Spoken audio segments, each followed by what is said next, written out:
Qué padre empezar con alabanza, adorando a Dios, porque justo lo que vamos a hacer ahora es meditar en un antiguo himno cristiano, un himno, una canción que Pablo incorpora en esta carta a los colosenses y que exalta al Señor Jesús.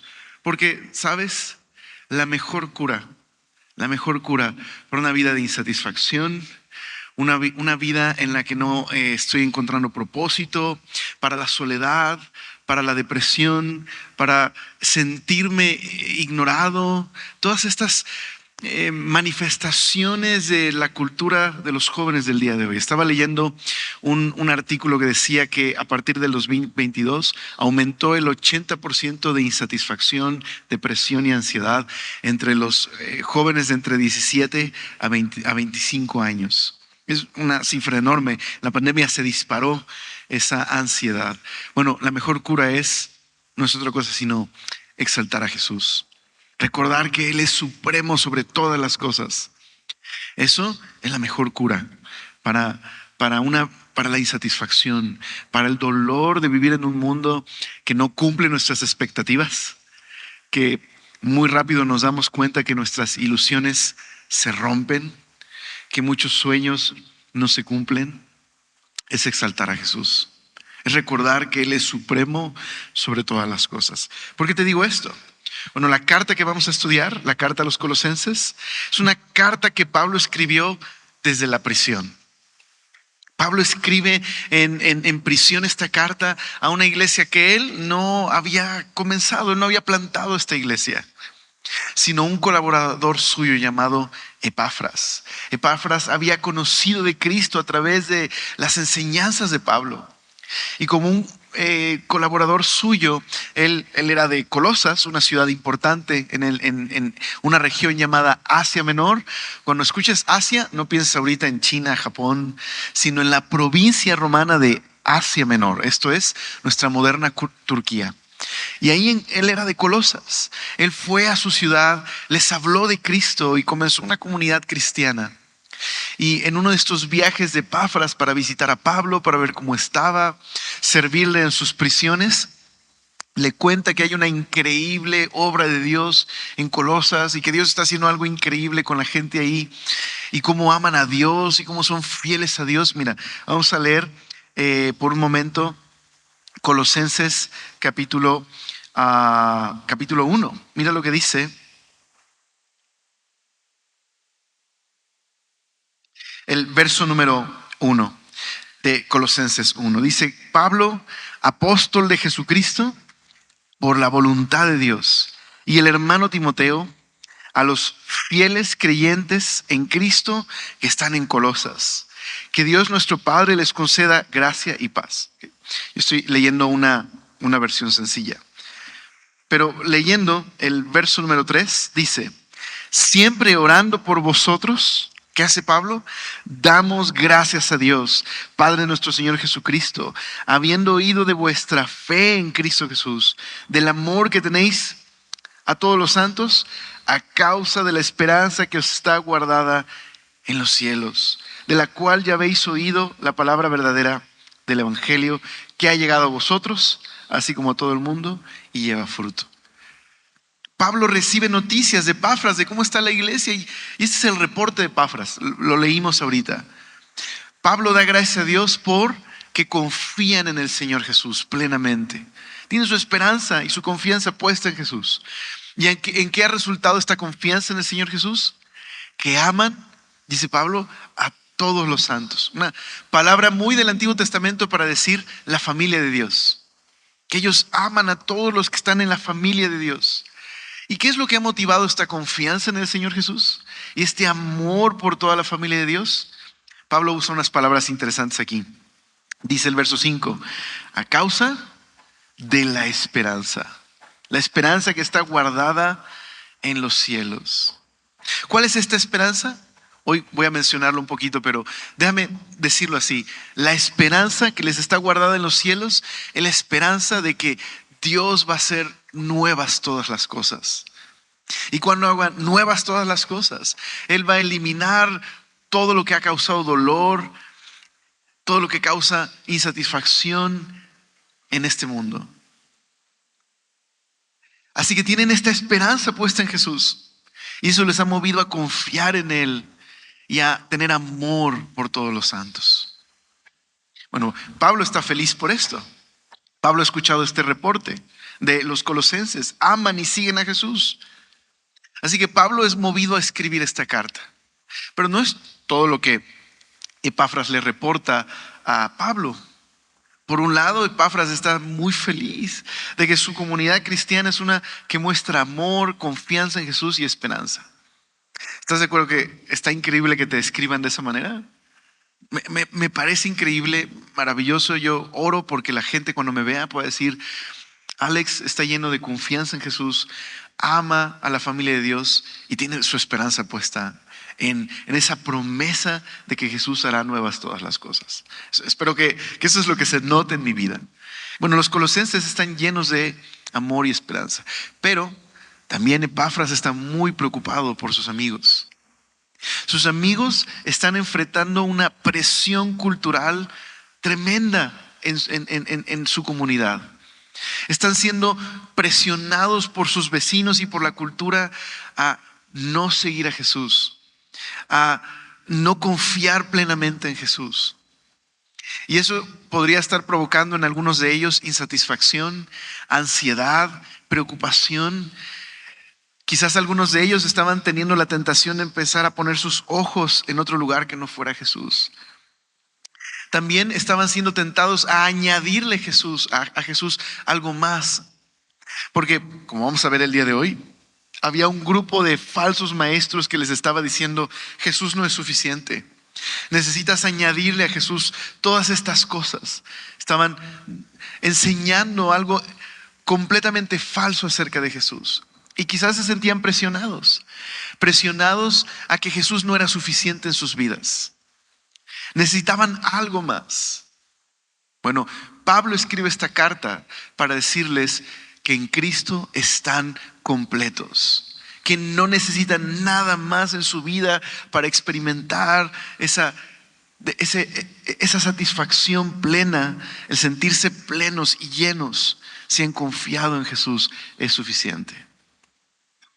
Pero yo estoy convencido que nuestros amigos los colosenses no son los únicos que se sienten presionados. Yo estoy convencido que el día de hoy tenemos una tremenda presión en nuestra cultura. Para los colosenses eran estos falsos maestros que les estaban enseñando que Jesús no era suficiente. Pero también eran sus vecinos que los estaban presionando a abandonar su fe en Jesús, porque no era fácil ser un seguidor de Jesús en el tiempo de Pablo. Yo estoy convencido que esa es la misma presión que tú y yo tenemos el día de hoy.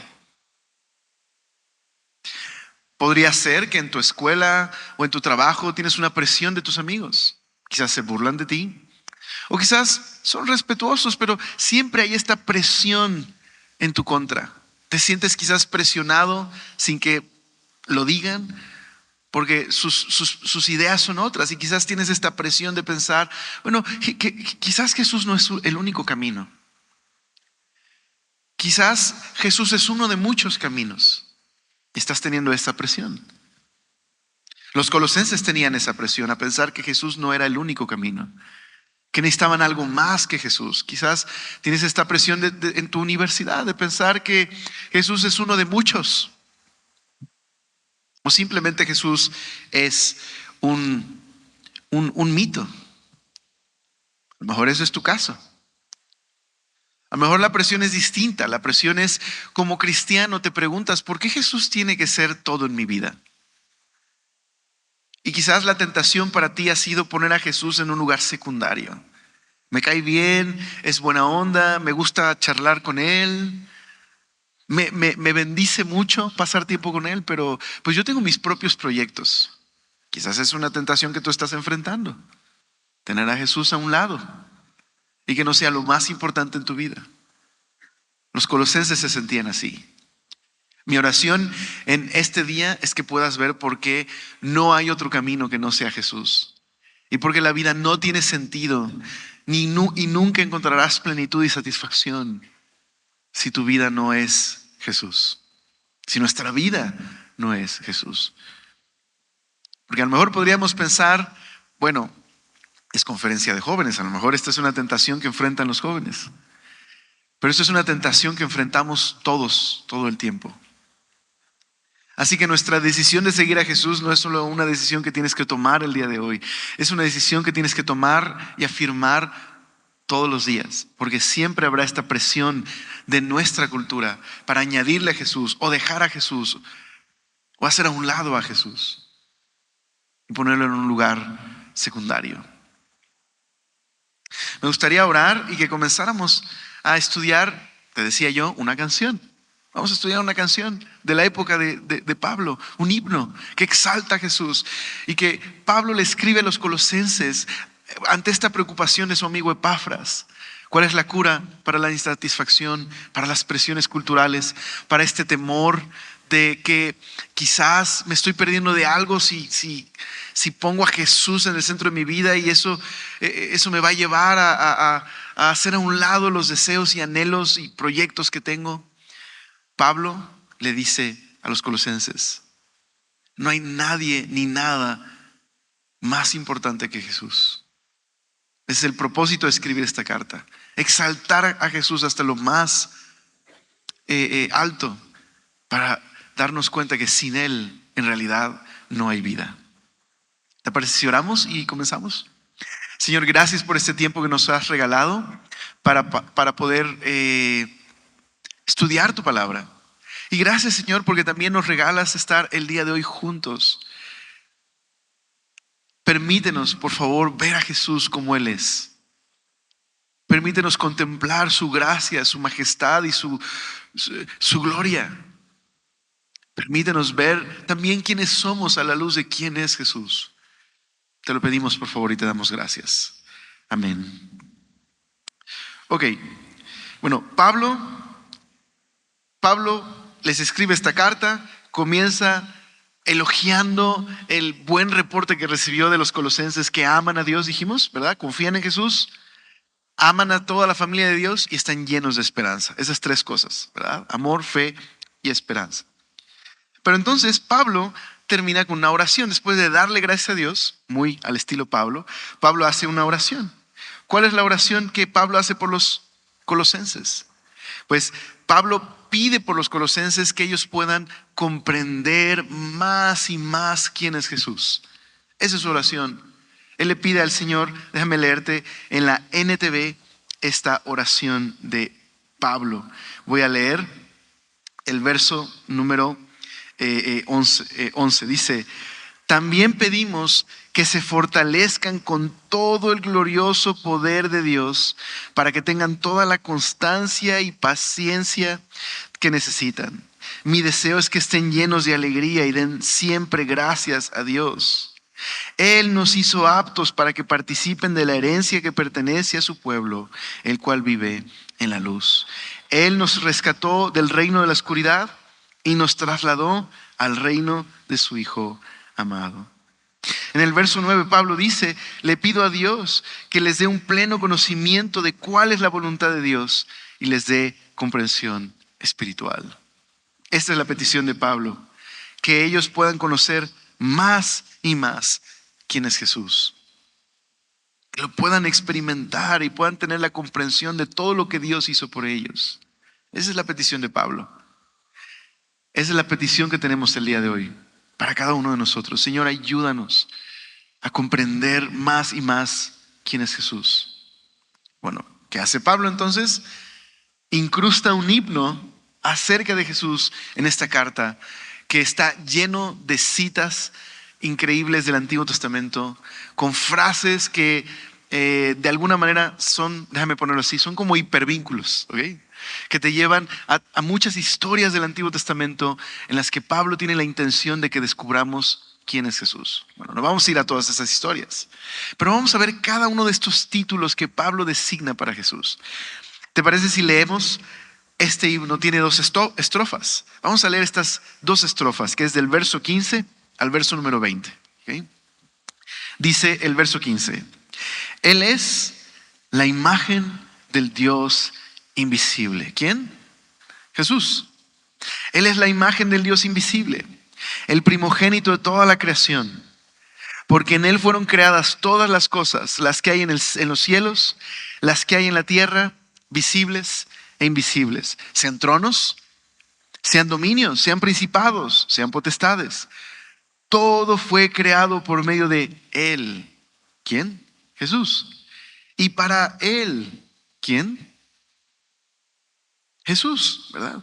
Dice, y Él es antes de todas las cosas. Y dice, y todas las cosas en Él subsisten. Esa es la primera estrofa. La segunda estrofa comienza en el 18. Y Él es la cabeza del cuerpo que es la iglesia. Él es el principio el que es el principio, el primogénito de entre los muertos, para que en todo tenga la preeminencia, por cuanto agradó al Padre que en Él habitase toda plenitud. Y por medio de Él, una vez más, ¿quién? Jesús. Reconciliar consigo todas las cosas, así las que están en la tierra como las que están en los cielos, haciendo la paz mediante la sangre de su cruz. Este es Jesús. ¿Quién es Jesús? Vamos a revisar algunas de estas palabras. Un poema que conecta con el Antiguo Testamento con el propósito de revelarnos que Jesús está por encima de todo y de todos. Mira algunas palabras claves. La primera palabra es, Él es la imagen de Dios. ¿Qué significa que Jesús es la imagen de Dios? No es una palabra que solemos utilizar mucho nosotros, pero que conecta con algunos pasajes importantes del Antiguo Testamento sobre quién es Dios. Mira, en la antigüedad, los reyes solían construir imágenes suyas en distintas partes de sus reinos con un propósito. Cuando tú caminaras por aquel rincón del imperio y vieras una estatua del emperador, ¿qué tenías que pensar? Él es el que gobierna. Esta es su tierra. Esta imagen le representa a Él. Es una representación suya. Ese era el concepto de imagen. Un representante. Bueno, ¿sabes dónde aparecen en la Biblia los primeros representantes de Dios?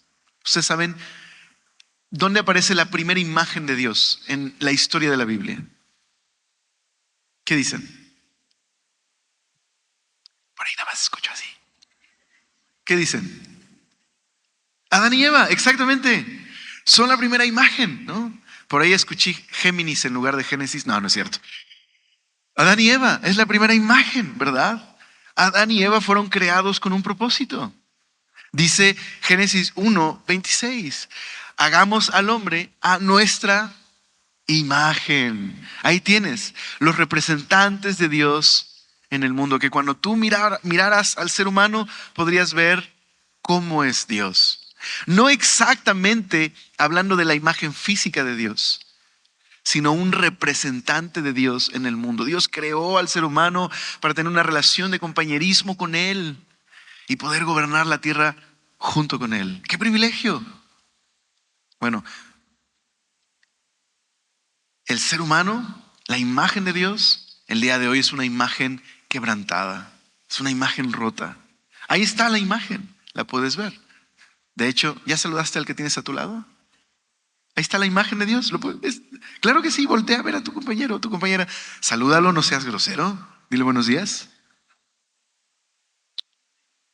Es la imagen de Dios. Cuando miras a un ser humano estás viendo un representante. ¿Lo puedes creer? Dices, ¿representante él? No lo puedo creer. ¿Representante yo? Así es. Pero somos representantes de Dios todos. Por causa, en la historia bíblica, por causa de darle la espalda a Dios y escoger nuestro propio camino y definir el bien y el mal por nosotros mismos, nos alejamos del Creador. Dios en su bondad ha diseñado un plan de rescate que estamos leyendo. Pero el problema fue que el ser humano se alejó de Dios y se introdujo la muerte, el dolor, la insatisfacción, el quebranto en el buen mundo de Dios. Pero aquí tienes a Jesús. Jesús, por un lado, es la imagen de Dios. Es quien representa perfecta y exactamente quién es Dios. Cuando miras a Jesús, estás viendo a Dios hecho humano. El carácter, la gloria, la presencia de Dios hecho humano. Hay otro paisaje muy bonito acerca de esto. Acompáñame un momento a Hebreos, capítulo 1. Tiene un lenguaje similar, aunque usa una palabra en griego diferente. Esta palabra imagen aquí en Colosenses es la palabra icon, de donde viene nuestra palabra ícono, imagen. Pero esta otra palabra en Hebreos es la palabra carácter, de donde viene nuestra palabra carácter. Ahorita van a ver a qué se refiere. Pero mira lo que dice Hebreos capítulo 1, verso 1. Mira esto. Dios, habiendo hablado muchas veces y de muchas maneras en otro tiempo a través de los padres y de los profetas, Dios habiendo hablado, habiéndose revelado. Dice, en estos postreros días, en el presente, nos ha hablado por medio de el Hijo. Hebreos dice que Dios se manifestó claramente en el Antiguo Testamento. Dios se manifestó a través de la creación. La creación da testimonio de Dios. Dios se reveló a través de los profetas, a su pueblo, a su familia. Tenemos las escrituras, pero Dios ha hablado como nunca antes con toda la claridad necesaria a través del Hijo. ¿Por qué? Pues mira quién es el Hijo, a quien constituyó heredero de todo y por quien asimismo hizo el universo. Se parece un poquito a Colosenses, ¿verdad? El cual siendo el resplandor de su gloria y la imagen misma de su sustancia. Una metáfora que podríamos utilizar para entender esto es, si Dios es el sol, Jesús es el calor, el poder del sol que nos irradia y que entonces te das cuenta, ahí está el sol. ¿Okay? Hace visible claramente al sol. Bueno, aquí Pablo utiliza la palabra, si Pablo escribió Hebreos, no estamos seguros, pero el escritor de Hebreos usa la palabra imagen o carácter. En ese tiempo, como las películas, ¿has visto las películas donde hay un documento oficial del rey y entonces le echan cera al documento y luego con un anillo van a sellar ese documento? Ese anillo lleva el símbolo del rey para que quien reciba la carta pueda saber, esto es del rey. ¿Okay? Bueno, ese anillo de sellar, la imagen que tiene se le llama carácter.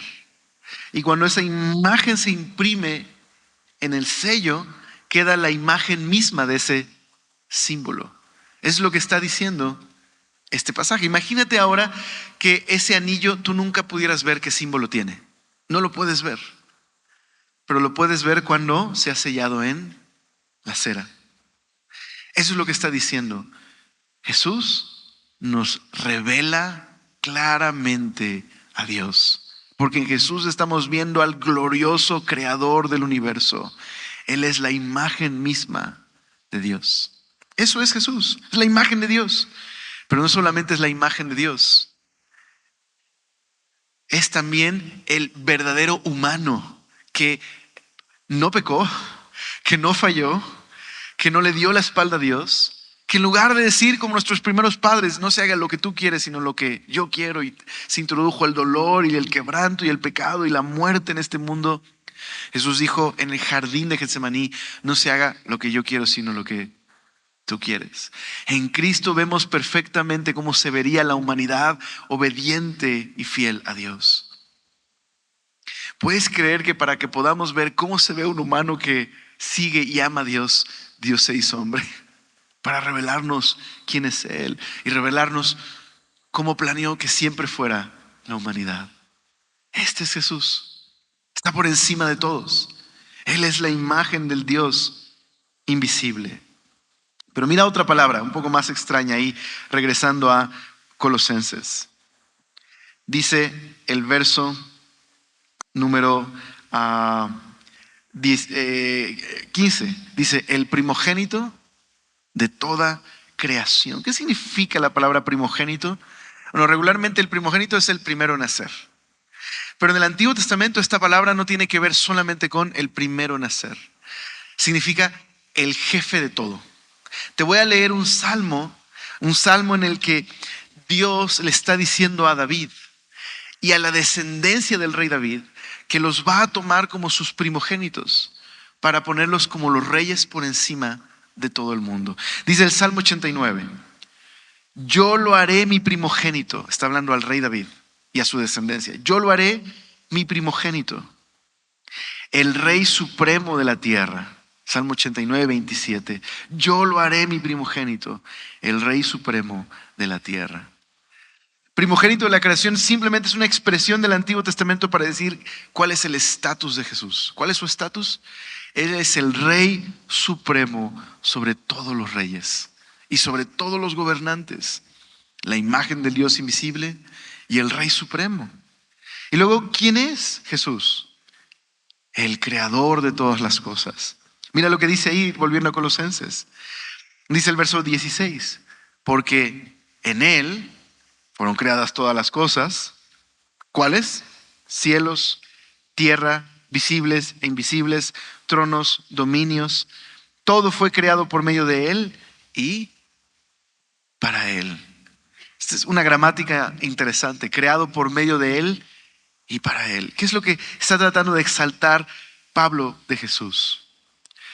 Pablo está tomando todos estos títulos que corresponden a Dios en el Antiguo Testamento y se los está poniendo a Jesús.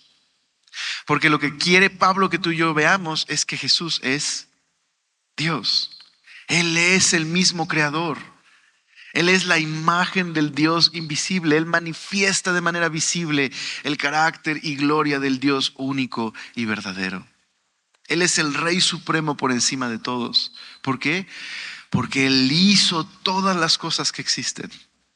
Y no solamente todo fue creado por medio de Él, todo fue creado para Él. Él es el medio por el cual fue creado todo, pero también Él es la meta de la creación y el creador mismo. Y dice algo muy bello ahí, en el verso número 17. Él es antes de todas las cosas y todas las cosas en Él subsisten. Pablo dice, todas las cosas tienen su coherencia y su cohesión en Cristo. Él sustenta el universo. Nada tiene sentido, ni propósito, ni significado, ni coherencia sin Él. Él lo es todo, el centro de todo. Todo es por medio de Él y todo es para Él. ¿Te has preguntado alguna vez cuántas galaxias hay en el universo? No sé si te has hecho esa pregunta alguna vez, pero hice la tarea de investigar cuántas galaxias hay. Se cree que hay unas 2 billones de galaxias. Esto es 2 millones de galaxias. Nosotros estamos en una de las 2 millones de galaxias. ¿Y cuántas estrellas habrá en estas 2 millones de galaxias? Bueno, de acuerdo a la NASA, en el universo observable, porque hay mucho que todavía no sabemos, pero del observable se cree que hay más o menos, checa esto, un 2 seguido de 23 ceros. Esto es 200 sextillones. No sé si se puede calcular eso. Tantas estrellas. Y nada más estamos hablando de estrellas. Y Jesús creó cada una de ellas. Las sustenta, las conoce. Este es Jesús. Sin Él nada tiene sentido ni propósito. Así que en esta primera estrofa lo que Pablo está diciendo es: Jesús es supremo en la creación, porque Él es Dios, porque Él es el Rey Supremo, porque Él hizo todas las cosas y todas las cosas fueron hechas para Él y Él sostiene todas las cosas. Imagínate, este es al Rey al que seguimos. ¿Necesitará nuestra vida algo más? ¿Será correcto poner a Jesús en un segundo lugar y tenerlo simplemente como un adorno religioso en nuestra vida? Si Él es el Rey Supremo de la creación. Mira lo que dice ahora la siguiente estrofa. La siguiente estrofa aparece en el verso 18. En esta siguiente estrofa lo que Pablo enfatiza es: Jesús es supremo en la creación, pero mira, concepto de Pablo, es supremo en la nueva creación. Mira, verso 18. Y Él es la cabeza del cuerpo que es la iglesia. Y Él es el que es el principio, el primogénito de entre los muertos, para que en todo tenga la supremacía o la preeminencia. Qué extraña manera de decirlo, pero Él es la cabeza de un cuerpo que es la iglesia. Ok, Pablo quiere que visualices esto. Imagínate a una persona, ok, así, un gigante, ¿ok? Una estatua gigante, enorme, 40 metros. ¿Ok? Ahora, esa imagen representa algo, un ser humano. Y esa estatua, ahora imagínala hecha de puros seres humanos así pequeños, por todos lados. Y en la cabeza, Jesús.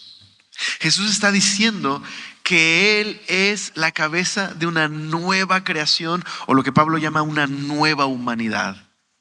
Es una nueva humanidad conformada de gente rescatada, redimida como tú y como yo. Él no solamente creó el mundo y creó a la humanidad. Él ha hecho una nueva humanidad de esta humanidad rota, caída, que no representa la imagen de Dios. Y Él, como la imagen de Dios, perdóneme, no la representa correctamente, porque somos la imagen de Dios, pero no la representamos correctamente. Jesús se hace hombre y a través de su muerte, de su sacrificio, Él nos hace nuevas personas para formar parte de una nueva humanidad en donde Él también es el jefe. Deja que eso como que descienda a tu corazón. Sé que es un concepto denso, pero esto es Jesús, la cabeza de una nueva humanidad rescatada, redimida, transformada por su amor. Así como Él es la cabeza de la antigua creación, Él es la cabeza de una nueva creación. Lo que quiero decirte es cómo respondió Dios al haber creado al mundo y a los seres humanos, y que los seres humanos se han rebelado contra Él y han introducido el dolor y la muerte en el mundo. Esta es la respuesta de Dios. Jesús, la imagen de Dios que se hizo hombre para reconciliarnos con Él y hacernos nuevas personas. Pero no solamente es esto Jesús, Él es el primogénito de entre los muertos. Ok, ¿cómo es que Dios hizo una nueva creación, una nueva humanidad? ¿Cómo venció a la muerte que aqueja a la antigua creación? Pues convirtiéndose Jesús, el creador y la fuente de vida, en la muerte de la muerte, siendo el primogénito de entre los muertos. Eso significa que Jesús absorbió todo lo que significa ser un ser humano. El pecado, la muerte, el dolor. Él lo experimentó sin haber pecado, sin ser injusto. Él llevó nuestra maldad y nuestro pecado a la cruz. Y Él es la primer tumba que está vacía. A partir de la rebelión de los seres humanos, todas las tumbas que existen, solo hay dos maneras en las que queden vacías. O te haces polvo o la roban. Pero nada más. La muerte es una realidad de nuestra experiencia. De hecho, chequé hoy la encuesta y una estadística que vi ahí, un survey, y dice que 10 de cada 10 personas mueren. Entonces, no sé si deberíamos cuestionar esta encuesta. Es la realidad de nuestra experiencia humana. Dios no nos creó para esto, pero es lo que la rebelión y el pecado han traído. La creación sujeta al dolor. Ahora, no pienses en la muerte solamente en el hecho de que mueres físicamente. La muerte ha traído corrupción a la vida humana. Esa insatisfacción que sentimos, ese dolor y quebranto, el que somos egoístas y orgullosos, todo es parte de que somos una humanidad caída, sujeta a la muerte. Pero Jesús es la primer tumba vacía. El creador del universo se hizo humano y llevó nuestra muerte. Pero es el autor de la vida, la muerte no lo puede retener. Resucitó y se ha convertido en la cabeza de toda una nueva familia, transformada, redimida.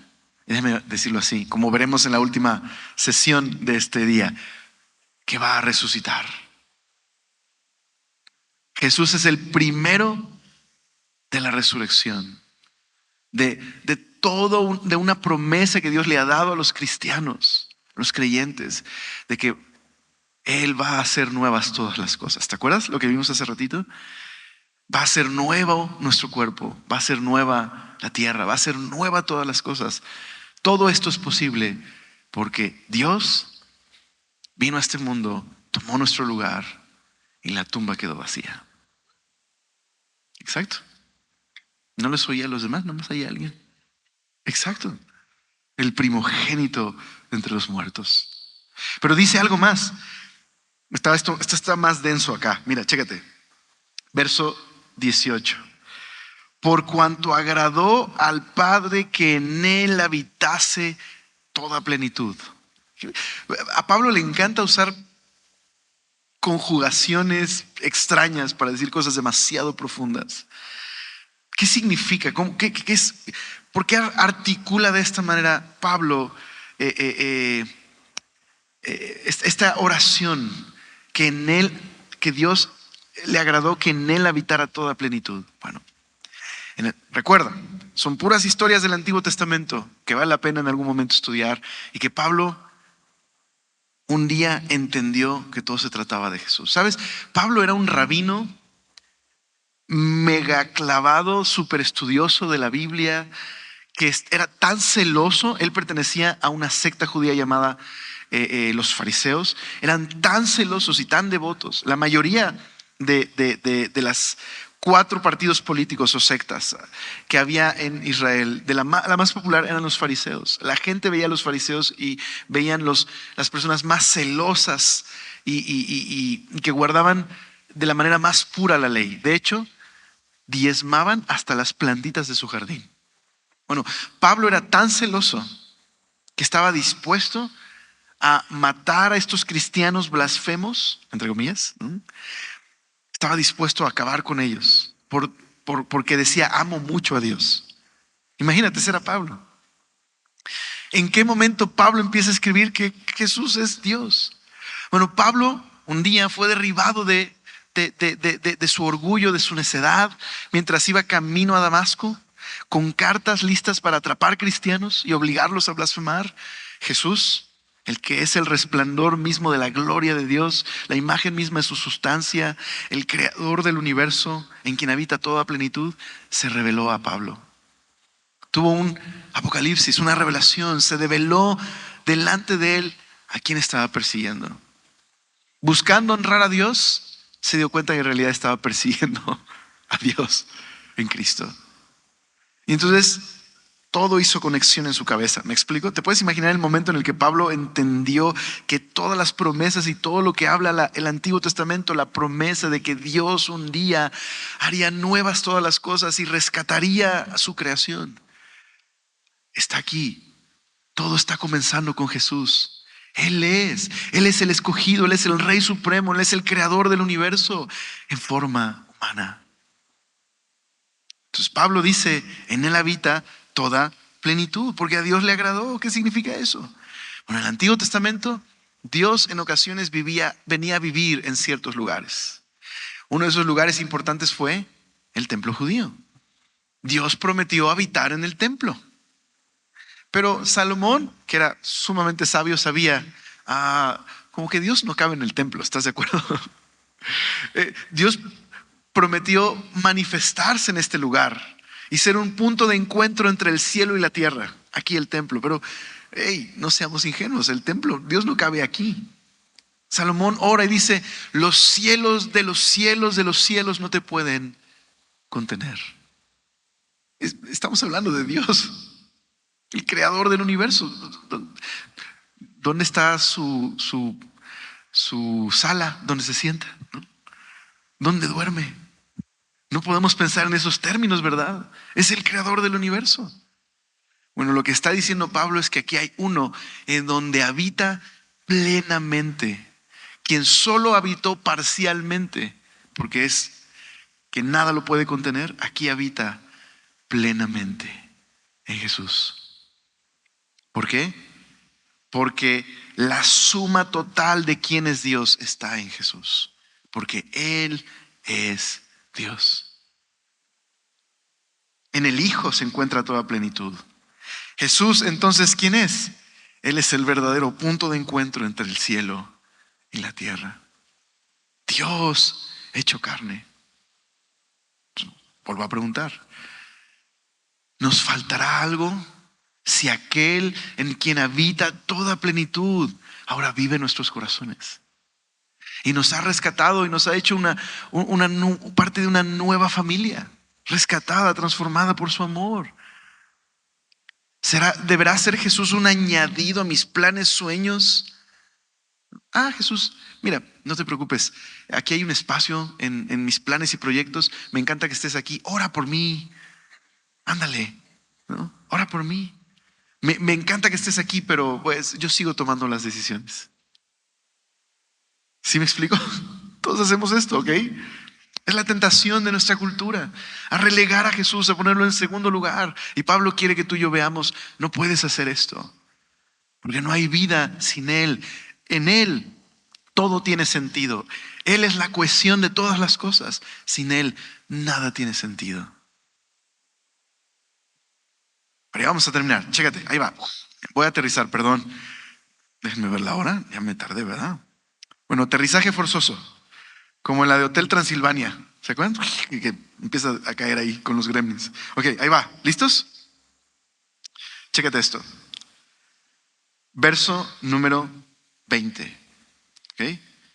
Nada más recordemos esto. La imagen del Dios invisible, el primogénito de la creación, el creador de todas las cosas y sustentador de todas las cosas visibles e invisibles. Todo subsiste en Él. Él es antes de todas las cosas. Él es la cabeza de la nueva humanidad. Él es el primero en resucitar de los muertos, el jefe de todo y en quien habita todo lo que es Dios. Verso 20. Y por medio de Él, reconciliar todas las cosas que están en la tierra y en los cielos, haciendo la paz mediante la sangre de su cruz. Verso 21. Y vosotros también erais en otro tiempo extraños y enemigos en vuestra mente, haciendo malas obras. Ahora os ha reconciliado en su cuerpo de carne por medio de la muerte, para presentaros santos y sin mancha e irreprensibles delante de Él. Si en verdad permanecéis fundados y firmes en la fe, sin moveros de la esperanza del evangelio que habéis oído, el cual se predica en toda la creación que está debajo del cielo, de la cual yo, Pablo, fui hecho ministro. Aquí está lo más glorioso de todo. Dime, quién se hubiera imaginado que un judío de 33 años, de clase baja, en una colina insignificante, en un rincón del Imperio Romano, colgado como un criminal en un madero? ¿Quién hubiera imaginado que en ese rostro ensangrentado teníamos al creador mismo del universo, en quien habita toda la plenitud de Dios, el punto de encuentro del cielo y la tierra, reconciliando a la creación con el creador? Pero eso es el evangelio. Esas son las buenas noticias de que Dios tomó nuestra humanidad, se hizo como nosotros y llevó toda nuestra vergüenza y pecado y humillación y quebranto y dolor y fue a la cruz. Y es por su muerte y su sangre derramada que Dios ha demostrado su gran amor por nosotros, porque en la creación ves su gloria. Pero no hay un lugar donde puedas ver más la gloria de su amor que en la cruz. Dios reconciliándonos a nosotros. ¿Por qué tenía que reconciliarnos? Dice Colosenses, porque éramos sus enemigos. Éramos enemigos, dice, en nuestra mente. viviendo para nosotros mismos, siendo nuestro propio Dios, definiendo nosotros mismos lo que está bien y lo que está mal, lejos de su amor y sus planes. Él tomó la iniciativa en venir a buscarnos. Él tomó la iniciativa en venir a rescatarnos. Él nos ha reconciliado consigo. Y como ya vimos, a Pablo en este capítulo le encanta hablar de manera cósmica, ¿no? No solo nos reconcilió a ti y a mí, ha reconciliado a toda la creación. ¿Por qué?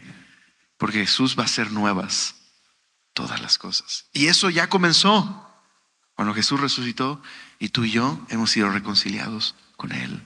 Nos ha hecho nuevas personas. Yo quisiera, por lo tanto, terminar con esta reflexión. En verdad hemos sido reconciliados con Dios por medio de su muerte y su resurrección. Pero ¿sabes? Esta reconciliación tiene que cambiar absolutamente todo acerca de mí. Jesús no puede ser una parte de mi vida. Jesús no puede ser una parte de quien soy. Más bien, ahora todo lo que soy está en Él y Él está en mí. Por eso dice Pablo, esto es verdad, pero manténganse firmes en esta verdad. Pablo está motivando a los colosenses a recordar que la tentación que están enfrentando, si ceden a esta tentación, están cometiendo la mayor necedad de sus vidas. Están dejando al único que le da sentido y propósito y cohesión y significado no solo a sus vidas, sino a la creación misma. Entonces yo quiero invitarte a lo siguiente. ¿Qué lugar tiene Jesús en tu vida? Porque a lo mejor pensamos, bueno, Alex, yo soy cristiano, hago mi devocional, oro de vez seguido, vengo a la iglesia. Está increíble que hagas eso y por favor síguelo haciendo. Pero eso no significa que Cristo es lo más importante en tu vida. Analicemos juntos el día de hoy. ¿Qué lugar tiene en nuestras vidas? Si todos nuestros planes y anhelos y nuestro camino y nuestras decisiones y nuestras amistades y yo estoy casado, pero mi matrimonio, la soltería, su vida como personas, ¿está conectada con Jesús? Él interpreta y redefine lo que es ser soltero para ti, lo que es ser amigo, amiga, lo que es ser un hijo, lo que es ser un hijo de Dios, una hija de Dios. Él tiene que definirlo todo. Él tiene derecho de definirlo todo. Él es el creador del universo. Termino con esta historia.